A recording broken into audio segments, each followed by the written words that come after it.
Hello guys, good day. This is me again, Jeppo, and welcome to my channel. And yes, tama kayo guys, butchi po yung nakikita nyo. Akala ko bukay. Hindi, butchi yan, butchi.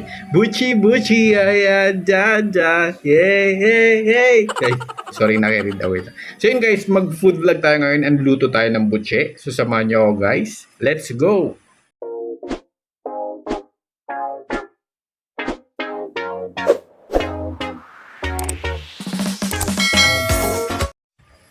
Hello guys, so ang first procedure na gagawin natin sa pagluluto ng butche, magsapna muna tayo ng kamote. Hindi, maglaga tayo ng kamote, mga 500 grams or half kilo. And then pag nag-dry up na siya at malambot na, i-transfer na natin siya sa tray. Paano mang lalagyan? Plato na lang. Pwede naman. Pwede. So pag halimbawa na transfer na natin siya guys, at mainit pa, balatan na natin siya agad. Para pag minash natin siya, mas malambot. I mean, malambot siya compared pag imamash natin siya na malamig na yung kamote. And originally nga pala guys, yung butche, ang nilalagay na filling niya ay red bean paste. Pero this time, mag-i-experiment tayo. Ang gawin natin is kamote. Kamote yung magiging filling niya. Pero kayo, pwede naman kayo mag-innovate, mag-experiment din kayo ng sarili nyo. Pwede kayo maglagay like munggo, pwedeng peanut butter, yema, chocolate o kaya cheese. Pwede yun guys.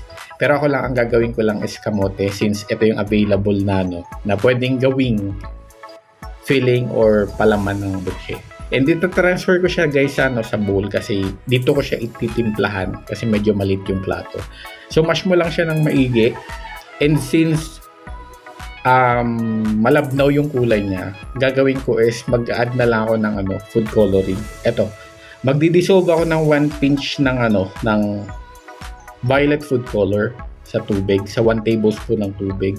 And then i-dissolve ko siya and then ilalagay ko lang siya diyan. And then mix well para maging well distributed yung kanyang kulay. And then pag okay na siya, titimplahan ko na siya. Maglalagay ako ng 1/4 cup ng condensed milk.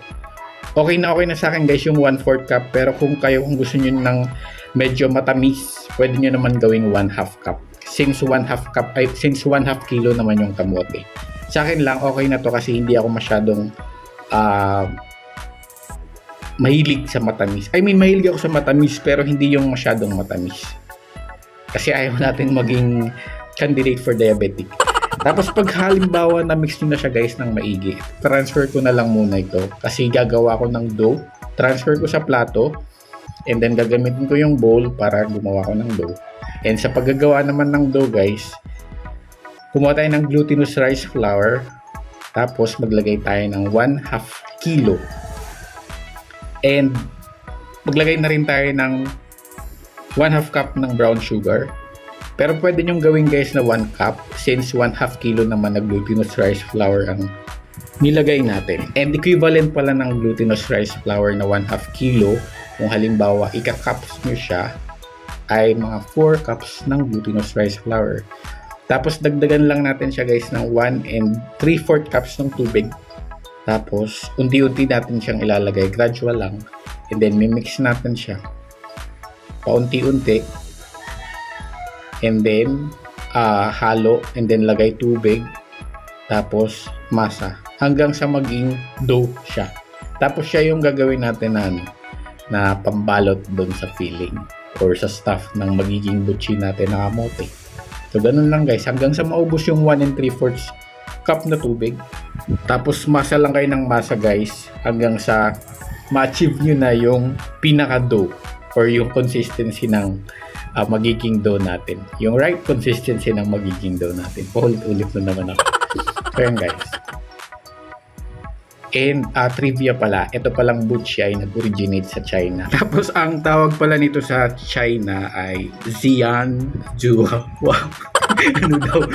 O kaya Matuan. So ilagay ko na lang dito para naman alam nyo. Para alam natin lahat. Ayun. Tapos ito pala, meron pala siyang meaning itong butchi. Akalain nyo, may meaning pala to. Hindi yung alam ko kasi kumakain lang ako nito eh. Meaning pala nito, sa nabasa ko, ito daw na butchi or itong sesame balls, pag niluluto daw siya, di ba umaalsa siya. Sabi nila, the way they inflate during cooking signifies prosperity. Yun ang sabi. Wow, ngayon ko lang nalaman. Basta ako, kain lang ng kain. Tapos, ang sabi nga doon, pag halimbawa daw nag-inflate na or nag-rise up na yung itong butche sa hot oil, lagi daw ginagawa itong butche para daw mag-wish ka daw ng good luck sa mga tao. Yun ang sabi. So yun guys, gagawa na tayo dito ng filling. So meron akong medium size na puto molder. Tapos ifa-flatten natin. Tapos lagyan ko ng cheese para may twist. Pwede din naman lagyan nyo ng anong tawag doon, ng chocolate. Pero ako cheese ang ilalagay ko para hindi puro matamis, para may laban, may konting alat. So ayun, tapos ibibilog-bilog mo siya. Tapos pag binilog-bilog mo siya, set aside nyo. Tapos ganun din naman kasi ang gagawin natin sa dough. So 1 medium size na puto molder, tapos bilog-bilogin mo yung filling, lagyan mo ng cheese o kung ano man ang gusto mong mas palaman pa, tapos isi-set aside natin. Ganun din ang gagawin natin sa ating dough. So ngayon, tapos na ako dito sa ating filling. So yung dough naman, same. Pero kung gusto nyo guys na mas makapal yung dough, 'di ba yung sa Chowking pag kumakain tayo ng butche, mas makapal yung yung tawag doon, makapal yung nasa outer part. Itong dough nga, yung glutinous rice flour. Ang gawin nyo, edi kalahati. Kung halimbawa 1 teaspoon or 1 tablespoon na filling, edi ang gawin yung dough is 2 tablespoon. Ganun lang. Para at least mas tipid yun. Pero since ang gagawin natin is galante tayo, yung parang unang kagat may palaman agad, 'di ba? Kasi kung minsan pag kumakain tayo, 'di ba, ng butche, unang kagat puro malagkit. Yan, yung dough niya. So, ganun ang gawin nyo. Bawasan nyo na lang. Bahala na kayo. Magdesisyon na kayo sa buhay nyo. Malalaki na kayo. Tapos pala guys, ito pala. Pag halimbawa pala nagbibilog-bilog tayo nito. Diba, nakakamay tayo. Pwede naman kayo mag-gloves kung kayo hindi naman, or pwede pala kayong hindi mag-gloves kung kayo hindi naman naman kakain. And, pero syempre, sanitation. Kaya gagawin natin, mag-gloves pa rin tayo. So, i-grease nyo yung gloves nyo. Maglagay kayo ng mantika. Lagyan nyo ng lana yung kamay. Yung gloves nyo ng mantika. Tapos i-grease nyo. And then sa kanya siya, bilog-bilogin. And then pag nabilog nyo na siya lahat, kumuha na kayo ng sesame seeds. Tapos i-roll nyo siya doon. Paligid-ligidin nyo siya dyan. Hindi pa nyo napap. Anong tawag mo? Ano basta Tagalog yun? Basta i-roll nyo na lang. I-roll nyo. Yun. Tapos, ayan na. Ganyan ang gagawin nyo paulit-ulit until fade. And dito pala guys, nakagawa ko ng 23 butche sesame balls gamit nung ganong portioning natin, medium puto molder. Yan, 23 lahat. Tapos after nyan, magpainit na tayo ng mantika. Dapat madaming mantika. Painit muna tayo mga nasa medium o kaya sige, basta painitin nyo muna yung mantika.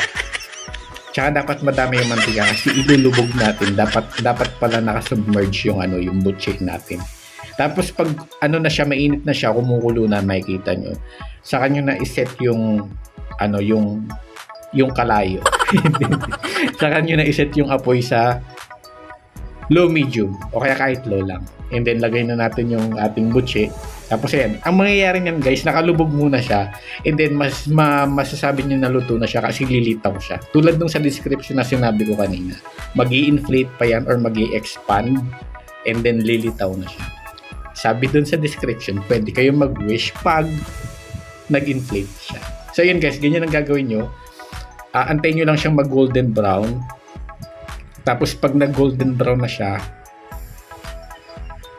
tanggalin nyo na. Iahon nyo na. Hirap ang Tagalog. Iahon nyo na. Tapos ayan. Crispy on the outside, chewy in the inside. Wow. Good shit natin. So, tingnan nyo guys, nag-inflate talaga siya or umalsa talaga siya, diba? Ganyan. Tapos, kuha na lang kayo ng tissue. Tapos ilagay nyo dun yung mga sesame balls or itong good shit nyo. Ayan, luto na siya lahat guys. Naka 23 tayo.